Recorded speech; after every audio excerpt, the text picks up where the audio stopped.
الحمد لله والسلام على عباده الذين اصطفى.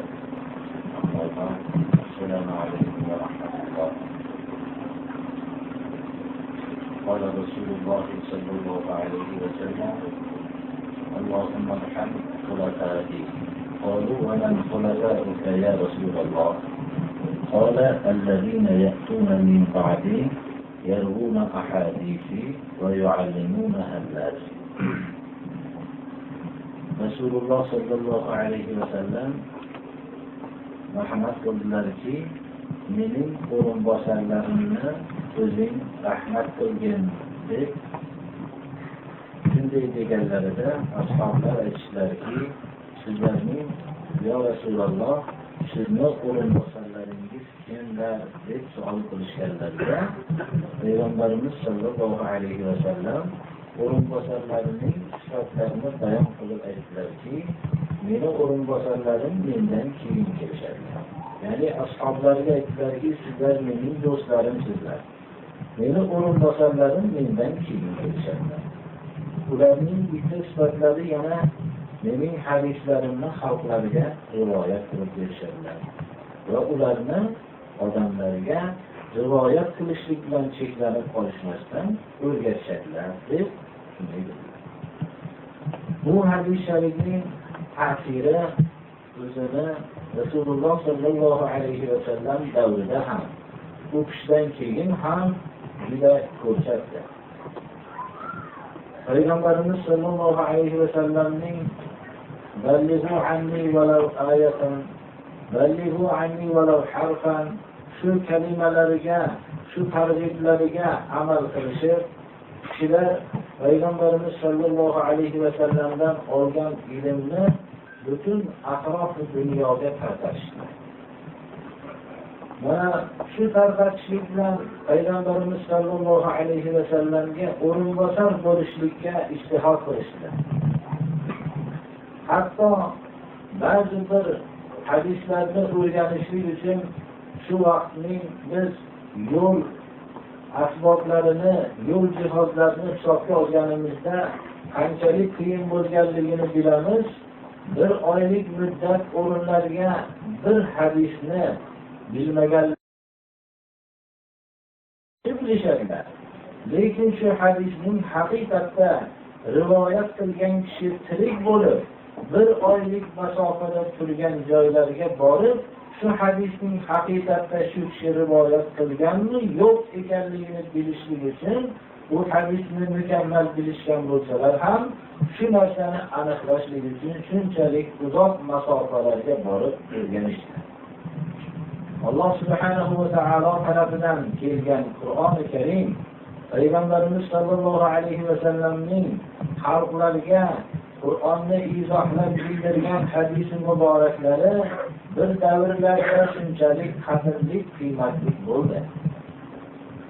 Ana shuning uchun har bu targ'iblarga amal qilgan zotlar bo'lganligi uchun shariati islomiya butun yer kurrasi tarafiga tarqaldi. Yer kurrasiga juda ko'p qismini oz fursatda shunday ijtihodli zotlarning sababi bilan dini islom hamma atroflarga kirib bordi. Shuning natijasida mushrik bo'lib kelgan avlodlarning qisman o'zlari, aksar avlodlari islom nima ekanligini bilishib, ularning avlodlaridan mujohid, olim, butun dunyoga ustoz deb tanilingan shunchalik katta allomalar yetishdi. Mushrik avlodlardan musulmon avlodlar tarbiya topdi. Ana shunday targ'ibotlarning amal qilishlik keyingi davrda bo'lmasligi natijasida bizga Alloh subhanahu va taolo tarafidan yuborilgan Qur'oni Karim va hadis-i muborak bizlarga qadrsiz bo'lib qolganligi natijasida musulmon avlodlardan mushrik avlodlar mana vujudga keldi. Hozirgi vaqtda mana o'zimiz yashab turgan davrdagi shu turgan kishilarning ajdodlari surishtirilsa, hammalari islomni bilgan, aksarlarniki olimlar, undan boshqa mana eng oxirgi martabada ibodatdagi bo'lgan kishilar bo'lishgan. Ammo ularning avlodlariga nazar tashlanganda endi islomdan begona bo'lgan avlod yetishib chiqyapti. Mana bu narsalar Payg'ambarimiz sollallohu alayhi vasallamning targ'iblarini bizni xalqni o'rtasida yo'qolganligini bildiradi. Shunga binoan mana shu o'tirishlikda bitta bir hadis sharifni bo'lsa ham bir izohlab qisqacha bir izohlasak. Bismillahirrohmanirrohim. عن أبي هريرة رضي الله تعالى عنه قال: سئل رسول الله صلى الله عليه وسلم: أي الأعمال أفضل؟ قال رسول الله صلى الله عليه وسلم: إيمان بالله ورسوله. ثم ثم أي؟ قال: الجهاد في سبيل الله. قيل: ثم أي؟ قال: حج مبرور. Bu Abu Hurayra radhiyallohu ta'ala anhudan rivoyat qilingan hadis. Xuddi shu mazmunda Abdulloh ibn Mas'ud radhiyallohu ta'ala anhudan rivoyat qilingan hadisda Payg'ambarimiz sollallohu alayhi va sallamga savol qilinib aytilgandiki, ayyul a'mali ahabbu ilalloh. Alloh taologa amallarning qaysinisi afzal deb savol qilinganda Payg'ambarimiz sollallohu alayhi va sallam aytdilarki, as-salatu ala vaqtiha. Vaqtida namoz o'qishlik. Keyin qaysi amal afzal deb savol qilinganda aytdilarki, al-jihadu fi sabilillah. Birrul validayn. Ota-onaga yaxshilik qilishlik. Keyin qaysi amal afzal deganda al-jihadu fi sabilillah. Allohning yo'lida o'zidagi hamma imkoniyatni Allohning yo'lida sarf qilishlik bu jihad ma'nosining bittasidir. Shu Allohning yo'lidagi jihad, ya'ni hamma imkoniyatini Allohning yo'lida sarf qilishlik eng afzal amaldir. Mana bu hadis sharifni agar biz birinchi amalning afzali Alloh rasuliga bo'lgan iymon. Iymon bu amallarning eng ildizi, asosi hisoblanadi. Agar bir kishida iymon bo'lmasa, uni bizda ko'rinishda yaxshi bo'lgan amallarning manfaati yo'q. Iymon asosida bo'lmagan amal bu yaxshi amal deb hisoblanmaydi. Amalning yaxshi yomon bo'lishligi bizning o'lchovimizda bo'lishligi mumkin emas. Alloh subhanahu va taolo amalning yaxshi yomon bo'lishligi uchun o'zi o'lchov beradi. Bu o'lchov shariat o'lchovi. Agar yer yuzidagi kishilar bir amalni yaxshi deyishgan bo'lsa yo'q. Alloh subhanahu va taolo tarafidan shu amalning yomonligi bayon qilingan bo'lsa, bu amal yomon bo'lib qoladi. Chunki bir amalning yaxshi yomonligini insonlarning o'ziga o'lchovini bersa, yer yuzida biror odam yomon amal qilmayotgan dunyoga aylanib qoladi. Hamma yomonlik qilayotgan odamlar o'zlarining tarozilari bilan yaxshi amal qilyapsiz deb da'vo qilishadi. Hatto dunyodagi eng razolat ishni qilayotgan kishilar ham o'zlariga bir yaxshi amal qilayotganligini da'vo qilishadi. Yo bu narsani da'vo bilan qilishadi, yo bo'lmasa jaholat bilan qilishadi. Lekin bir necha yuz yillar o'tgandan keyin, yoki ming yillar o'tgandan keyin u narsa ma'lum bo'ladiki, eng yomon amal ekanligi. Yomon amal ekanligini odamlar bayon qilishadi, lekin shuncha yil vaqt o'tgan, bu amal sababli bo'lgan qurbonlarga kim javob beradi? Shuning uchun amallarning eng afzali Alloh rasuliga bo'lgan iymondir. Bu iymon bo'lmas ekan, boshqa amallar ko'rinishdagi yaxshilikni bildiradi. Chunki Alloh subhanahu va taolo bo'lgan ishonch asosida qurilgan amalgina yaxshi amal bo'ladi.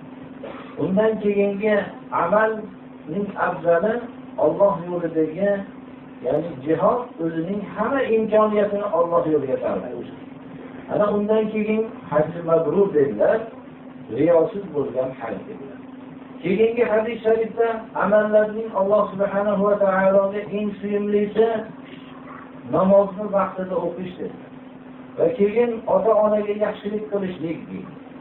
Mana bu hadis shariflardan bizga ma'lum bo'ladiki, Rasululloh sallallohu alayhi va sallam o'zlarining risolatdan bo'lgan maqsadlarini bayon qilib, Bismillahirrohmanirrohim. Bu'ithtu li'utammima makarimal axloq. Oliy xulqlarni kamoliga yetkazishlik uchun payg'ambar qilib jo'natildim dedilar. Demak, oliy xulqlarni kamoliga yetkazishlik uchun kishilarning nuqson taraflari qaysi bo'lsa, shu tarafni kamoliga yetkazgan. Amallarning qaysinisi afzal degan savolga turlicha javob berishlari muxotablarning, shu eshituvchilarning hollariga qarab ham gapirganlar. Ya'ni eshituvchilarning hollariga qarab deganda biz tushunib olmasligimiz kerak, ularning ra'yiga muvofiq bo'ladigan, ularning ko'ngliga qarab turib gapirganlar deb tushunib olmasligimiz kerak. Ularning nuqsonlari qaysi taraf bo'lsa, shu narsani tarbiyalashlik maqsadida gapirgan.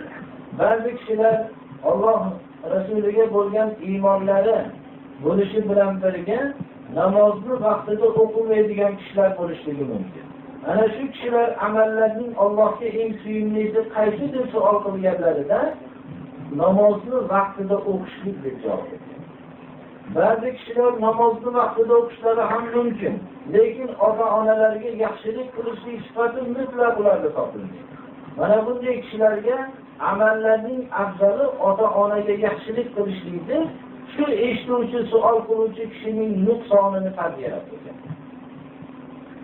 Ba'zi kishilar bu amallarni juda chiroyli qilishligi mumkin, lekin Alloh yo'lidagi jihod yoki o'zini imkoniyatini Alloh yo'lida sarf qilishlikdan beparvo bo'ladi. Mana bu kishilarga Alloh yo'lidagi kurash bu amallarning afzali deb biz ham shunday ogohlantiramiz. Mana hozirgi dunyodagi shu payg'ambarimiz sollallohu alayhi va sallamning hadislari bilan shug'ullangan bir ilm-i nafs, ya'ni hozirgi zamon tili bilan aytganda psixolog olimlarning bittasi payg'ambarimiz sollallohu alayhi va sallamning shu amallarning qaysinisi afzal degan savollariga bergan javobni shuni tekshirib, shu so'zlarning kimlarga aytganliklarini tarixdan bir tekshirib ko'rib, ularning tarixlarini o'rganib turib shu xulosaga keldim deb bayon qilganki, Rasululloh sallallohu alayhi va sallamning yo'llarini qabul qilib, o'zini islomini e'lon qilganki, men bu kishidagi quvvat hozirgi shu fan sohasidagi quvvatdan boshqa quvvat borligiga dalolat qiladi. Chunki hozirgi shu ilm-i nafs hali bir narsani kashf qilgani yo'qki, bir kishi oldingizga kelib bir savol qilsa, uning ota-onasiga beparvo ekanligini biladigan narsani hali kashf qilgani yo'q. Yo'inki u kishi bir kishi oldingizga kelib savol qilgan vaqtida namozni vaqtida o'qimaydigan kishi ekanligini bilishlik imkoniyatida bu ilm-i nafsni imkoniyatida yo'q. Bu kishida ilm-i nafsdan boshqa bir quvvat bo'lganki, bu ilohiy madad bo'lganda, shu ilohiy madad orqali ro'barolariga kelgan kishilardagi zaiflik tarafini bilganlarda, shu zaiflik tarafini xuddi tabiblar davolagandek jismlarini, ularning ruhlarini tarbiya qilganlar. Deb shu sabab bilan shu istiqror qilib, shu islom dinini qabul qilganligini e'lon qilgan. Haqiqatda ham bir kishi sizni ro'baro'yiga kelgan vaqtida undagi shunday nuqsonni bilishlikni bu ilm bilan bilishlik mumkin emas. Bir odamning kasal bo'lganligini bilishlik mumkin, lekin uning ota-onasiga yaxshilik qilolmayotgan farzand ekanligini bilishlik hali bu ilm-i nafsda bu kashf qilinmagan narsa. Demak, bu yerda bir ilohiy madad bo'lganligiga dalolat qiladi. Shu bilan birga biz ham shu hadisdan xulosa chiqarishimiz kerakki, bizning xalqimiz ham nima narsaga muhtoj. Hozir ular bir yemoqqa muhtoj. Yo'inki ular masalan nafl namozlarni ko'proq o'qishlikka muhtoj. Yo'inki ular shunday ko'proq yediradigan, kiydiradigan narsalarni ihson qilishlikka muhtoj. yoinki ular shariat ilmiga muhtoj, yoinki ular farzandlarining islom yo'lida tarbiya qilishlikka muhtojmi? Biz ham mana shu xalqlarning qaysi tarafdan nuqsonli ekanligini bilishimiz kerak. Shuning uchun ham xalqlarga tushuntirayotgan vaqtda ularning zaif taraflarini bilib, shu xalqlarning zaif taraflarini davolashligimiz kerak. Tabiblar ham agar bir kishining sog'lig'i oshib ketgan bo'lsa, unga issiq ovqatni yeyishlikni tavsiya qiladi. Agar issiq oshib ketgan bo'lsa, sovuq ovqatni yeyishlikni tavsiya qiladi. Bizning xalqimiz ham juda ham maishatga berilib, ularning issiqlari oshib ketdi. Shuning uchun ham biz xalqimizga Allohning va'idlarini eshittirishlik kerak. Ular juda ko'p vaqtlarda yo'ldagi bir toshni olib qo'ysa, jannatga dohil bo'ladi. Yoki yo'lda bir daraxtni osilib tursa, uni shoxini kesib olganligi sababli jannatga dohil bo'ldi. Shunga o'xshagan ularning uxlatuvchi, yupatuvchi, yumshoq gaplarni eshitib, ularning issiqlari oshib ketdi. Ularga Allohning qiyomatdagi qattiq azoblarini, agar ular o'zlarini farzandlarini tarbiya qilishmasalar, Allohning qattiq azoblari borligini. Astagfiru billah. Ya ayyuhallazina amanu qu anfusakum va ahlikum nara waquduha an-nas wal hijaratu 'alayha al-malaa'ika ghilabun shidadun la ya'suna Alloha ma amarahum wa yaf'aluna ma yu'marun. Iymon keltirgan kishilar o'zingizlarni va avlodingizlarni, o'zingizlarni oilalarini Allohning azobidan saqlab qolinglar. Shunday azobki bu o't, uning o'tinlari odamlar bo'ladi va ularning silingan butlari bo'ladi uning o'tinlari. Va shuning u azob beradigan bu o'tni, azobni ustida shunday Allohning farishtalari borki, ularning qattiq bo'lgan farishtalar bor. Mufassirlar bu oyatning tafsirida shunday deyishganki, ahli do'zaxlarga qancha azob bergan sari shunchalar zazlanadigan tabiatli qilib yaratib qo'ygan. Mana shunday oyatlarni biz xalqlarga eshittirib, farzandlarni tarbiya qilishmasalar, qattiq azoblar bo'lishligi bilan ogohlantirmoqligimiz kerak. Shuning uchun ham biz hozirgi xalqlarimiz shunday nafs shu butun maishat bilan ovora bo'lib, issiqlari oshib ketgan, ularni shunday sovuq narsalarni iste'mol qilishlikka bilan Allohning va'idlarini eshittirmoqligimiz kerak. Amallarning afzali qaysi deb so'ralgan vaqtda biz ham ularning nuqsonli taraflariga hujum qilib, ularni tarbiya qilmoqligimiz kerak. Rasululloh sallallohu alayhi va sallam mana ashoblarni shunday qilib tarbiya qildilar. Ularning mana nuqsonli taraflarini hammasini shunday so'zlar bilan tarbiya qildilar. Birinchi mana avval islomda faqat iymon bilan ko'p vaqt mana tarbiyaga sabab bo'ldi. Payg'ambarimiz sollallohu alayhi va sallamning mana shu tarbiyalari ostida juda bir mukammal insonlar yetishib chiqdiki, ular Qur'onga muvofiq bir hayot kechirgan insonlar bo'ldi. Modomiki odamlarning o'zida Qur'on shakllanmas ekan, odamlarga bu so'zlarning ta'siri bo'lmaydi. Odamlar o'zlarini shariatning hukmi agar odamlar o'rtasida harakat bilan bilinmas ekan, bu odamlarga bu aytilayotgan so'zlar ta'sir qilmaydi. Payg'ambarimiz sollallohu alayhi va sallamning shu masjidlaridan tarqalgan so'zlarning ta'siri ham shunga muhayyo bo'lgan kishilar yetishib chiqqan. Shular orqali butun olamga odamlar tirik islomni ko'rishlar jo'natilgan vaqtlarda. Shuning natijasida mana bizlarning diyorimizda ham shu mushrik bo'lgan odamlardan musulmon avlodlar vujudga keldi. Hozir mana ming afsuslar bo'lsinki, endi shu musulmon avloddan dindi bilmagan avloddan dindi bilmagan